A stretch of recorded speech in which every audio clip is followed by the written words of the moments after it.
Hey everybody, this is Ted Check, recovering reporter. Hillary Clinton is at it again. This time she's talking about censorship of social media. Well, you know what? It's already been tried, and with disastrous results. Has anyone heard of the Twitter tapes or the Twitter files? Excuse me, the Twitter files. Yeah, that was where when Elon Musk took over Twitter before he named it X, and he opened up the treasure trove of of the files, the back end of Twitter, all the files, all the inner workings of the organization, specifically how Twitter communicated with entities within the federal government and how those entities influenced Twitter and uh, essentially forced, cajoled, otherwise mandated that they censor right-leaning Twitter accounts. So it's already been tried. It's already been tried, and it's a fail. It doesn't work. Let's just play this. Yep. There should be a lot of things done. We should be, in my view, repealing something called Section 230, which gave, platforms on the internet immunity because they were thought to be just pass-throughs, that they shouldn't be judged for the content that is posted. But we now know that that was an overly simple view, that if the platforms, whether it's Facebook or Twitter X or Instagram or TikTok, whatever they are, if they don't moderate and monitor the content, we lose total control. There should be a lot of... lot to unpack there in just 30 seconds, but who's we? First of all, who's we? We and lose control. What kind of control? Sounds like a dystopian, Orwellian kind of hell-scape, if you ask me. We lose control. I mean, she said the quiet part out loud. If ever there was a recent example of the Matrix, boom, that's it. Come on. You know, the social media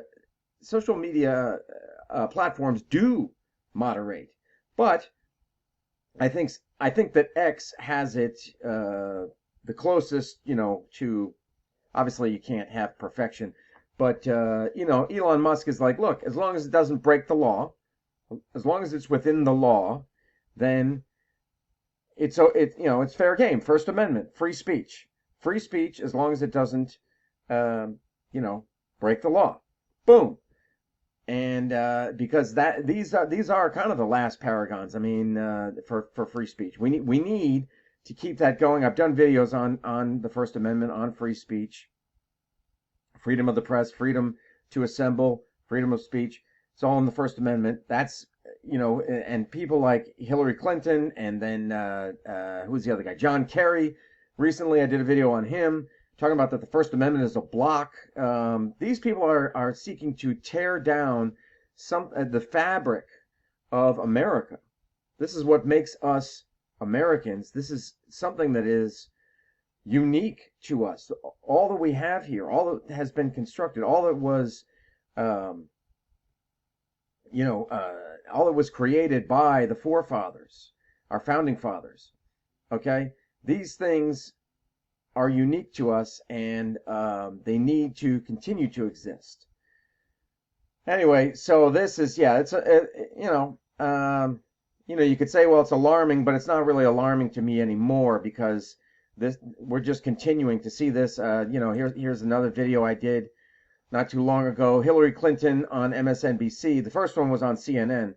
This one on MSNBC, where she's saying the press needs to create a consistent narrative. Another quiet part, said out loud. No, the media does not need to create a consistent narrative. That's not what the media does. The media needs to be fiercely independent. Needs to be fiercely independent of each other, so there's no like collusion. Oh, let's create a narrative together. And also needs to be independent of the government, because how else is it going to cover the government in an objective and fair way? It's not. It can't. There can't be oversight by the government. Saying that Trump is, about how dangerous he is. Well, what if they don't think that he is? I mean, most of them probably do. It's the mainstream media. But, you know, to a lot of people, tell that to the 105,000 people in Butler, Pennsylvania yesterday that were listening to Donald Trump. Tell that to them, that there should be some type of consistent narrative. No, those people are out there, whether they support him, whether they were curious about him or whatever.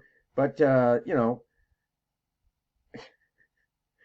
I'm sure they don't want to hear a consistent narrative. They've heard the consistent narrative, and the consistent narrative is that Trump is dangerous, and they don't want to hear it. They don't want to be told what to think and how to think.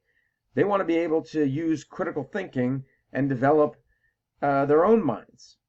So, I guess she's going to continue to hammer this for those who want to listen. So I'm going to continue to point it out.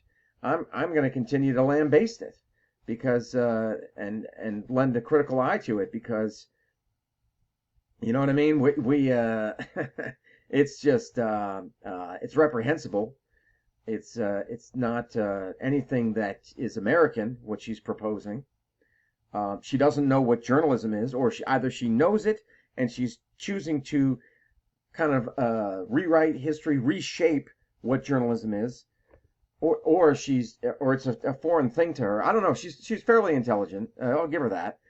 So I think she does know what journalism is, but she's attempting to reimagine it, to reshape it into something that it was never designed to be.